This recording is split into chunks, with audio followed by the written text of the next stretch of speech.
Ronaldo, Messi, Neymar এদের fan. আমি নিজেও রোনালদোকে পছন্দ করি, কারণ সে প্যালেস্টাইনের পক্ষে সবসময় কথা বলে। ইভেন সে তার অ্যাওয়ার্ডও বিক্রি করে সেই টাকা ফিলিস্তিনে দান করেছে। আবার ফিলিস্তিনি শিশুদের জন্য তার অনেকগুলো সংস্থাও আছে। সে মাঝে মাঝেই সালাম দেয়, আবার মাঠে সেজদাও দেয়, মদিনাতেও গিয়েছে। কিন্তু মেসি তো ইসরায়েলের প্রধানমন্ত্রীর সাথে তাদের ধর্মীয় রীতি মানিয়েছে। কিন্তু আর যাই হোক, তারা দুজনে খ্রিস্টান। এখন আপনার কাছে শুনতে চাই যে তাদের সাপোর্ট করা কি ঠিক? আমি রোনালদোর এইসব কাজের জন্য তাকে পছন্দ করি, কিন্তু আপনি এ সম্পর্কে কী বলেন? দেখুন, প্রশ্নটা হাসি উদ্রেক করলেও প্রশ্নটা খুবই প্রাসঙ্গিক এবং আমাদের সমাজ বাস্তবতার সাথে সামঞ্জস্যপূর্ণ। প্রথম কথা হলো যে ইমানদার খেলাধুলা কেন্দ্রিক যে উন্মাদনা আছে, এগুলো ইমানদার কখনো নিজের গায়ে মাখাতে পারে না, বা এগুলোর মধ্যে ইমানদার জড়াতে পারে না। এটা তার ইমানের সাথে যায় না। পৃথিবীর যে খেল তামাশা বিশাল আয়োজন, আমোদ ফুর্তির যে মহা আয়োজন, এটা মূলত যারা আখিরাতে বিশ্বাস করে না তাদের জন্য, যেহেতু দুনিয়াতেই তাদের সব কিছু, অতএব তারা যা খুশি এখানে করে যাবে। ইমানদার আনন্দ করবে, ফুর্তি করবে, কিন্তু শরিয়ার সীমানার মধ্যে থেকে। জীবনটাকে পুরা খেল তামাশায় পরিপূর্ণ করা, এটা কোনো ইমানদারের সাথে যায় না। যে ইমানদার জানে, বিশ্বাস করে, তার আকীদা, তার ঈমান আছে যে সে আল্লাহর সামনে দাঁড়াবে, অনন্তকালের জীবনের হিসাব দিতে হবে, সে আনন্দ ফুর্তি করাটাকেই জীবনের মূল লক্ষ্যে পরিণত করতে পারে না। আজকের পৃথিবীতে এই সমস্ত খেলার যে বড় বড় আয়োজনগুলো আছে, এই আয়োজনগুলো ভোগবাদী পৃথিবীতে, আখিরাত বিমুখ পৃথিবীতে মানুষকে মজা দেওয়ার জন্য, এন্টারটেইনমেন্ট করার জন্য করছে। এর পেছনে মানুষকে ঈমান থেকে বিচ্যুত করা, দিন বিমুখ করা, এই লক্ষ্য উদ্দেশ্য যেমন আছে, আবার এর পেছনে রয়েছে, আমাদের সবার জানা আছে যে এর পিছনে বিলিয়ন বিলিয়ন ডলার বিজনেসের স্বার্থ জড়িয়ে আছে। যেটাকে আমরা খেলা মনে করছি, এটা আসলে খেলা না, এটা আসল খেলা। অতএব সেই খেলার গুটি হচ্ছে আমি। খেলোয়াড় খেলছে, হারলেও টাকা পাচ্ছে, জিতলেও টাকা পাচ্ছে। আয়োজন যারা করছে, বিলিয়ন বিলিয়ন ডলার তারা বিজনেস করছে, বিহাইন্ডে যারা থাকছে সবাই লাভ থাকছে। তাদের গুটি হলো আমাদের মতো সেই সমস্ত সাপোর্টাররা যাদের কোনো লাভ নাই, লস ছাড়া। আমরা উত্তেজিত হয়ে যাচ্ছি, আমরা কেঁদে দিচ্ছি, হেসে দিচ্ছি। এই যে আমাদেরকে বোকা বানিয়ে মাঝখান থেকে তারা তাদের স্বার্থ হাসিল করছে। আমি নিজে যদি খেলি, আমার শারীরিক কসরত হয়, আমার ব্যায়াম হয়, স্বাস্থ্য ভালো থাকে, ইসলাম সেটাকে অ্যালাউ করে।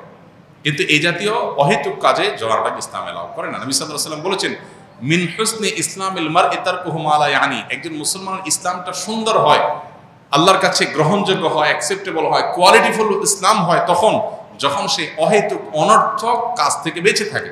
এখন আপনি যদি এই জাতীয় অহেতুক কাজ, যেটাতে আপনার দুনিয়াবি কোনো ফিডব্যাক আসছে না, আখিরাতের কোনো ফিডব্যাক আসছে না, অর্থবহ কিছু আসছে না, সেটাতে আপনি যদি এরকম মত্ত হয়ে যান, সেটা আপনার ঈমান আমলের সাথে সঙ্গতিপূর্ণ নয়।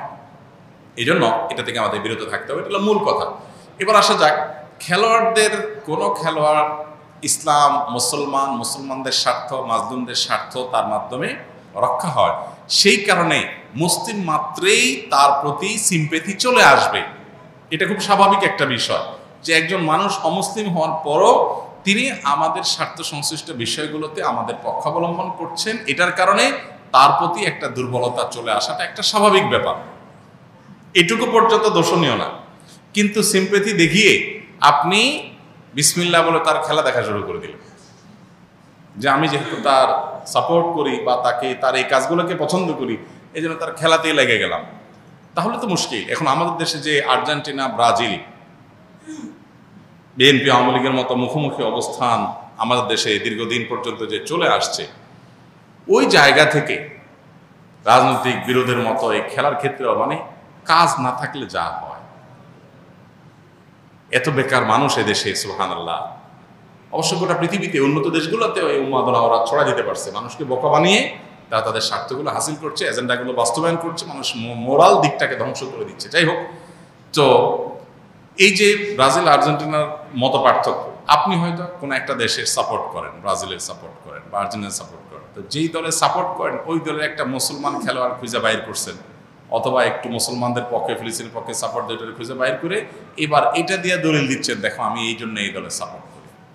এটা হলো আপনার নফসের পূজা। আপনি দলের ভক্তি জাহির করবেন, সেটার জন্য একটা ঢাল বানাইছেন। ইন্নামাল আমালু বিন্নিয়াত। আল্লাহ জানেন আপনি কেন এই ধান্দা করেছেন। এই জন্য এসব কিছুর ঊর্ধ্বে উঠে কোনো একজন খেলোয়াড় তিনি ফিলিস্তিনিদের পক্ষে, মাজলুমদের পক্ষে, শিশুদের পক্ষে তিনি অবস্থান নিয়েছেন, জালেমদের বিরুদ্ধে অবস্থান নিয়েছেন, সেটাকে আমরা অ্যাপ্রিসিয়েট 100 বার করবো এবং সেটার কারণে তার প্রতি আমাদের দুর্বলতা অবশ্যই আসবে। দুর্বলতা এসে আমি তার ভক্ত হওয়ার চাইতে তার জন্য দোয়া করবো, আল্লাহ তাকে যেন হেদায়েত দান করে। এটা হলো একজন ইমানদারের স্টেপ, একজন ইমানদারের প্রকৃত অর্থে পদক্ষেপ। অতএব এটুকু পর্যন্ত দোষের কিছু না। এর বাইরে যারা আল্লাহকে বিশ্বাস করে না, যারা জালিমদের পক্ষ অবলম্বন করে, সে যত বড় খেলোয়াড় হোক না কেন, তার পেছনে আমরা যেভাবে ছুটে চলেছি, এই যদি হয় আমাদের অবস্থা, দাজ্জাল যখন আসবে তার হাতে জীবন মৃত্যু থাকবে, ম্যাজিক থাকবে, রিজিক থাকবে, পৃথিবীর খাদ্য পানীয় সত্তার কন্ট্রোলে থাকবে, তাহলে তার পেছনে হ্যামিলনের বাঁশিয়ালার পেছনে ঘোরার মতো করে কি পরিমাণ আমরা তরুণরা দৌড়াবো, সেটা এই খেলোয়াড়দের পিছনে দৌড়ানো দেখে কিছুটা অনুমান করা যায়। একজন খেলোয়াড়ের পায়ের ভেলকি দেখে যদি আপনি তার ভক্ত হয়ে যান, তার আদর্শ, তার আইডিওলজি, তার ইমান কুফর সংশ্লিষ্ট বিষয়ে তার অবস্থান, তারপরে জুলুম এবং অত্যাচারীদের পক্ষে তার অবস্থানে সব কিছুকে ছাপিয়ে শুধু তার খেলার কারণে যদি আপনি তার ভক্ত হয়ে যান, তাহলে আপনার আদর্শ বলতে কিছু নাই। আপনি করা যেতে পারে। আলহামদুলিল্লাহ, আমার একটা ছেলে আছে, আমি ছেলেকে আলেম বানাতে চাই, এর জন্য বিশেষ কোনো আমল আছে কিনা? আলেম বানাতে চান, প্রথমত ভালো কোনো মাদ্রাসা নির্বাচন করে সেখানে ভর্তি করাবেন, একাধিক আলেমের কাছে তাকে রীতিমতো ফলো আপে রাখবেন এবং তারা যেন তার নিয়মিত ফলো আপ করেন, দেখেন অগ্রগতি ইত্যাদি। আপনি তার বিষয়গুলো খেয়াল রাখবেন যে মাদ্রাসা থেকে তার নৈতিক আমলি উন্নতি হচ্ছে কিনা। আর সব কিছুর আগে বাবা মা হিসাবে আপনারা তার জন্য অনেক বেশি দোয়া করবেন, চোখের পানি ফেলবেন, ওলামাদেরকে খুব মহব্বত করবেন, ইনশাআল্লাহ বিদিন আল্লাহ তাআলা সন্তানকে নেক মানুষ এবং আলেম বানাবেন। আমার স্ত্রী 5 ওয়াক্ত নামাজ পড়ে না, ঠিকমতো পর্দাও করে না, আমি তাকে অনেক উপদেশ দেই, আদেশ করি, তাও সে শোনে না, আমি কি দায়ুসের অন্তর্ভুক্ত হব? না, আপনি চেষ্টা করেছেন তাকে ভালো রাখার জন্য, ভালো করার জন্য, এর কারণে আপনি দায়ুস হবেন না। দায়ুস তো হলো সে যে সমর্থন করে নিজের পরিবারের লোকদের অন্যায় অশ্লীলতাকে। আমার বয়স 22 বছর, আমার এখনও আকিকা করা হয়নি। আমার পরিবার থেকে ঈদের 3 দিন আগে আকিকা করতে চাচ্ছে। মহল্লার ইমাম সাহেব বলেছেন কোরবানির ঈদের আগের 10 দিন আকিকা করতে হয় না। আমার প্রশ্ন হচ্ছে, ঈদের আগে আকিকা করতে কি শরিয়া বাধা আছে? না, এরকম কোনো বাধা নেই। ঈদের আগের দিনও আপনি আকিকা করতে পারেন, ঈদের 10 দিন আগেও করতে পারেন, কোনো অসুবিধা নেই। শুনেছি শুক্রবার মারা গেলে তার কবরের আযাব মাফ। প্রশ্ন হলো, যে লোকটা জীবনভর নামাজ পড়লো না, মানুষ হক নষ্ট করলো, জেনা ব্যবচার করলো, অথবা শুক্রবার মারা গেল, তারও কি কবরের আযাব মাফ হবে? বিষয়টা আসলে আল্লাহর উপর এখতিয়ার উপর নির্ভর করে। এটা সাধারণ কথা। যদি কেউ জুমাবারে মৃত্যুবরণ করেন, তাহলে সেক্ষেত্রে তার কবরে ফিতনার বা পরীক্ষার মুখোমুখি তিনি হন না। এটা হয়তোবা সে সমস্ত মানুষদের জন্য যারা বেসিক্যালি নেককার। যে লোকটা বেসিক্যালি বদকার, তার শুক্রবার মৃত্যুটা এটা তার জন্য কোনো আল্লাহর পক্ষ থেকে এহসান নয়, বরং সেটা নেহায়েতি কাকতাল হতে পারে। আবার এমন হতে পারে যে কোনো মানুষ, তিনি ইমানদার, তার হয়তো কোনো আমলে ত্রুটি ছিল, আল্লাহ তাআলা তার বিশেষ কোনো আমল পছন্দ করার কারণে হয়তো তাকে কবরের আযাব থেকে মুক্তি দিবেন, এটি হতেও পারে। অতএব আলমুল গায়েবের বিষয়ে, যে জগৎ আমাদের অদৃশ্যমান, সেই জগতের বিষয়ে আমরা নিশ্চিত করে কিছু বলা কঠিন। তবে হাদিস এটি বিশুদ্ধ। আর কোনো পাপিষ্ঠ, কোনো এমন হতে পারে কোনো বেঈমান মৃত্যু হলো, বরণ করলেন, তাহলে তার মানে এই না যে তার কবরের কোনো প্রশ্নোত্তর মুখোমুখি তিনি হবেন না। ব্যাপারটা সেরকম না, এটা ঈমানদার নেককারদের জন্য প্রযোজ্য। কোরবানির মাংস সারা বছরের জন্য ফ্রিজে সংরক্ষণ করা কি জায়েজ হবে? সারা বছরের জন্য কোরবানির গোশত যদি কেউ ফ্রিজে সংরক্ষণ করেন, সেটি হারাম বা নাজায়েজ হবে না, এবং এতে তার কোরবানি হওয়া না হওয়ার মতো কোনো প্রশ্ন উঠবে না। অর্থাৎ এটি করা জায়েজ আছে। তবে কোরবানির গোশত শুধু নিজেই খাবো, ধরে রাখবো, এই মানসিকতা থেকেই আপনার ফ্রিজে সবগুলো গোশতকে রেখে দেওয়া, মানুষকে দান না করা, সেটা অবশ্যই প্রশংসনীয় নয়। কিন্তু কোরবানি হয়ে যাবে যদি সারা বছরই কারোর ফ্রিজে গোশত থাকে। অনেকে মনে করেন 3 দিনের বেশি গোশত রাখা যায় না ইত্যাদি, এগুলো কোরআন হাদিসের আলোকে বলা কোনো কথা নয়।